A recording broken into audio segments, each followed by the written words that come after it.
Hi y'all, this is So Blessed. Welcome to the Blessed Place. How y'all doing?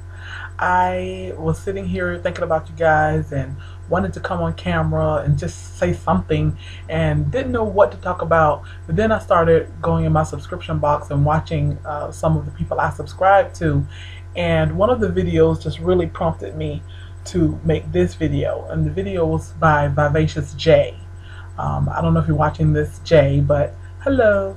But Jay's video, she was talking about how the very thing that she had been critical of, it turned back and happened to her, and it made her realize that she had been critical of the situation. And then that just kind of made me think about life lessons. So that's what this is. This is a wow video, words of wisdom, life lessons to live by. I'm gonna give you 5 and hopefully try not to make this video too long. Lesson number 1, be mindful of that which you are critical of, because quite often that very thing that you are critical of will turn back around and bite you, or will turn back around and be something, present itself in your life.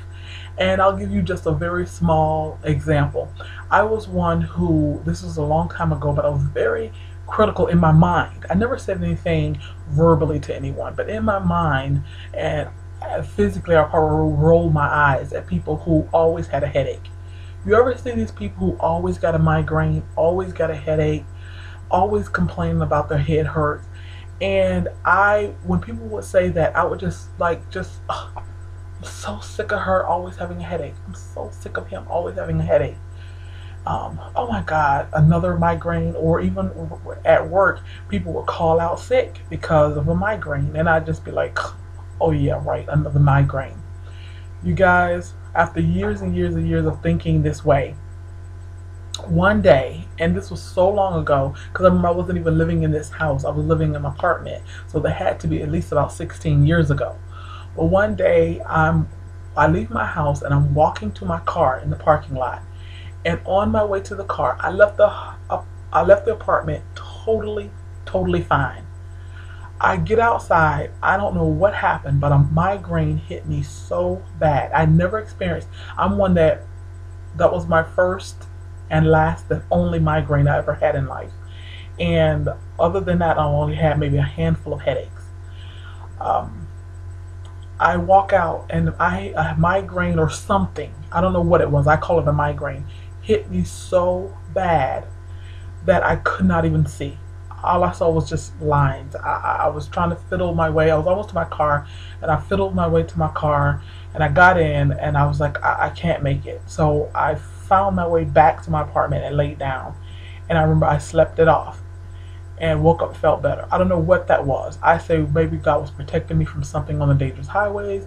Maybe he was just showing me that this is what a migraine feels like. To this day, 16 years later, I don't know what that was, but I do know that that's all it took for me to stop rolling my eyes and being critical of people with migraines and with headaches. That's just a small sample to show you, stop being critical. You know, we are critical of people way they dress. We're critical of the way people look. We're critical of when people lose either their houses or their cars, or when they lose their jobs, or if they're going through problems in their families. A lot of times we're just very critical of people, and then sometimes that very thing you're critical of comes back on you. So be careful what you're critical of. Number 2, don't be anyone's puppet. This is word of wisdom number 2. Don't be anyone's puppet. Know what and who pulls your string and work on that. And you know what I mean by puppet? You know puppets have strings. And you know sometimes people will know what gets you going, will know what makes you mad. They'll know, or either if they don't know, they're looking for what makes you mad, what pulls your string, what gets you angry, what gets you to go off, what gets you out of character. Don't let anyone get you out of character. If you're not a person who normally use profanity, don't let someone pull your strings and make you use profanity. If you're not someone who normally would just go off on someone. Don't let somebody pull your strings and make you go off on someone. If you're a type of person who's normally not easily roused up, or maybe you are easily roused up, but don't let someone just poke at you and pull your strings and make you act out of character. Even a lot of times, I thought about this when I was just looking at my comments, and on one of my well, a lot of my videos, people will comment about my weight. Oh, you're fat, or oh, you look like a monkey, or oh, maybe they'll say something racial, or it does not bother me one bit. I don't even comment. I don't even acknowledge that they made a comment. I just remove it. I just remove the comment. Or sometimes they say something about, like on one of my videos, somebody said you need Jenny Craig, and I approved the comment because I thought it was funny to me. So don't let someone make you act out of character than what you would normally act. Don't let somebody else pull your string, because quite often that's what people like to do.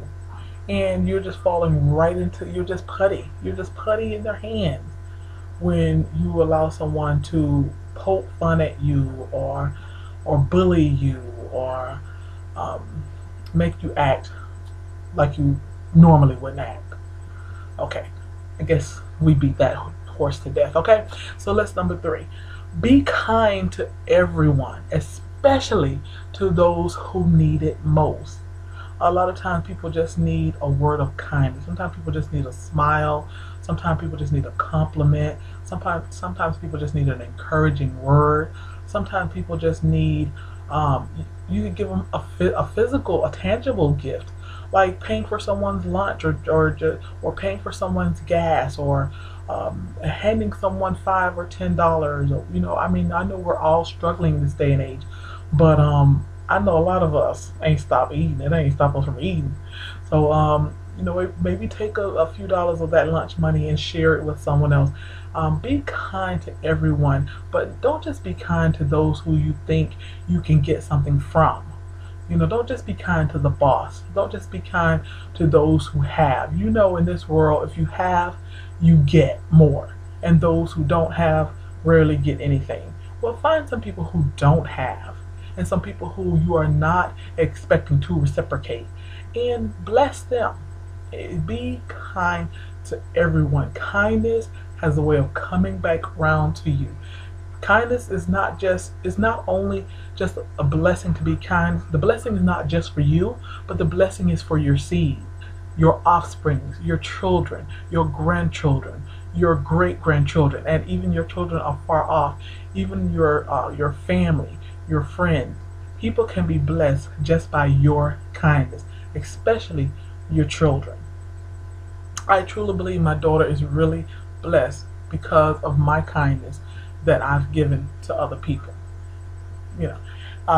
Number 4, maintain a pleasant attitude. Your attitude determines your altitude. Maintain a pleasant attitude. Don't be the type of person who nobody wants to be around. Don't be the neck rolling, I'm telling you off, I'ma be.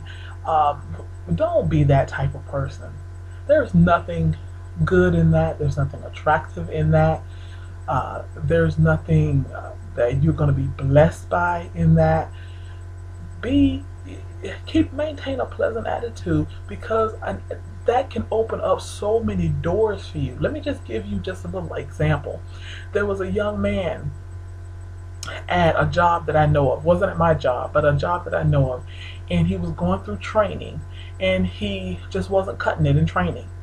And normally the procedure is for the supervisor to bring you in the office and tell you that you're just not cutting it, and give you an opportunity. Would you like to resign, rather than to have termination on your record? And that was offered to him. Would you like to resign rather than being terminated? So he said, okay, I'll resign, but can I go talk to personnel first?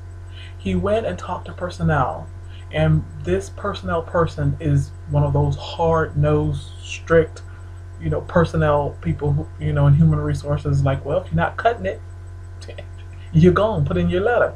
Well, because he had such a beautiful personality and pleasant attitude, he went and talked to the human resource person. First time ever really talking to this human resource person. And in 10 minutes, she told him, she said, you're such a pleasant young man. Hold on a second. I'm going to see where I can find you another position in another division. Made a few phone calls and say, can you make it over to this building in 10 minutes? You have an interview. Went over to there, got an interview, and got hired on the job. Where do you know that you started out with termination, and in 10-15 minutes, here it is, you got an interview for another job, another position, same job, but another position, and you're hired. It was, number one, the grace of God. It was number one because I know he is a young man, man of God. But that was number one, the grace and mercy of God. But also, too, it was because of his pleasant, kind personality.